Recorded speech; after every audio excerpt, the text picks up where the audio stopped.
High বন্ধুরা, NS stock নিউজে আপনাদেরকে স্বাগত। বন্ধুরা, নিয়ে চললাম তোমার জন্য আবার ডেইলি আপডেট। তা বন্ধুরা, এখন যে বিষয়টা নিয়ে আলোচনা করবো, তোমরা সবাই জানো আজ বিকালে কিন্তু ইস্ট বেঙ্গলের একটি ম্যাচ রয়েছে সিএফএল এর। সেই ম্যাচটা কিন্তু ইস্ট বেঙ্গল চ্যাম্পিয়ন হবে কি না হবে সেটা কিন্তু ডিসাইডার ম্যাচ আজকে হতে চলেছে। তা সেই ম্যাচ নিয়ে পুরোপুরি এখন ডিটেলসে আলোচনা করবো। তো অবশ্যই তোমরা ভিডিওটা শেষ পর্যন্ত দেখো।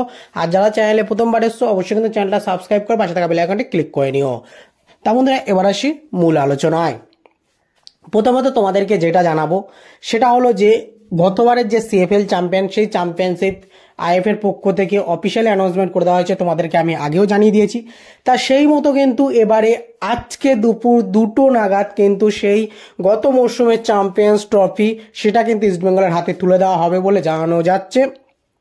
এবং সেটা কিন্তু আইএফএর তরফ থেকে জানানো হয়েছে যে আজ দুপুর ঠিক 2টোর সময় ম্যাচ শুরু হওয়ার 1 ঘন্টা আগে এই আইএফএ ট্রফিটা, আইএফএ বলছি, এই সিএফএল এর ট্রফিটা কিন্তু ইস্টবেঙ্গলের হাতে তুলে দেওয়া হবে।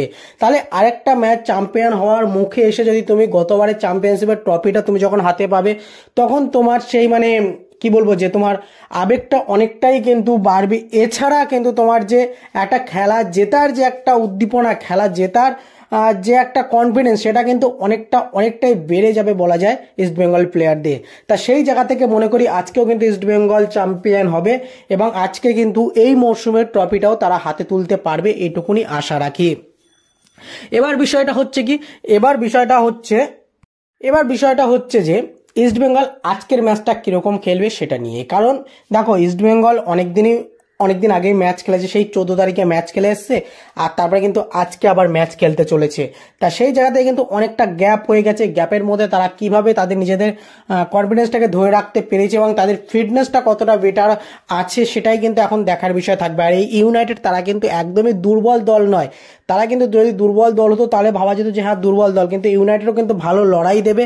এবার সেইখান থেকে ইস্টবেঙ্গলকে পয়েন্ট তুলে নেওয়া কিন্তু অনেকটাই চাপের বিষয় হয়ে যাবে বলে আমার নিজস্ব পার্সোনাল মতে মনে হয়। তা তোমাদের কি মনে হয় তোমরা কিন্তু অবশ্যই নিচে কমেন্ট বক্সে জানাতে ভুলো না। তা বন্ধুরা, এবার যদি আসে একটু প্লেইং 11-এর কথায়, তাহলে বিনো জর্জ কিন্তু খুবই ধুরন্ধর কোচ, ঠিক আছে। তার প্লেইং 11 কেমন হতে পারে কিন্তু প্রেডিক্ট করা খুবই টাফ বিষয়। তা সত্ত্বেও আমরা একটা প্লেইং 11 তৈরি করেছি, সেটা হলো 4-4-2 ফরমেশনে প্লেইং 11।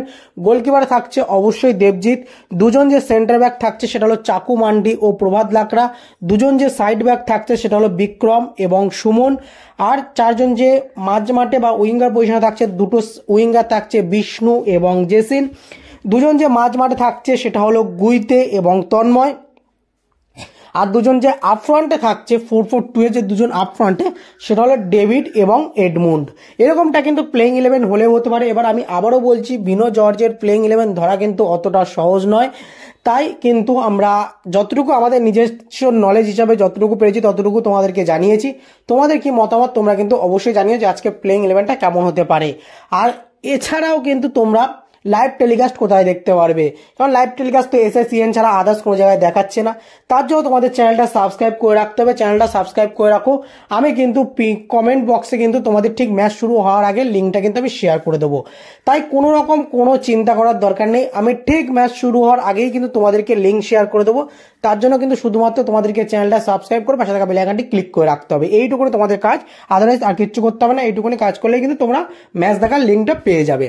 তার মধ্যে আজকে ভিডিওটা এইটুকুনি। যাতে ভালো অবশ্যই লাইক কমেন্ট শেয়ার করো, আর অবশ্যই চ্যানেলটা সাবস্ক্রাইব করে পাশে থাকা বেল আইকনটি ক্লিক করে নিও। ধন্যবাদ বন্ধুরা, ভালো থেকো, সুস্থ থেকো।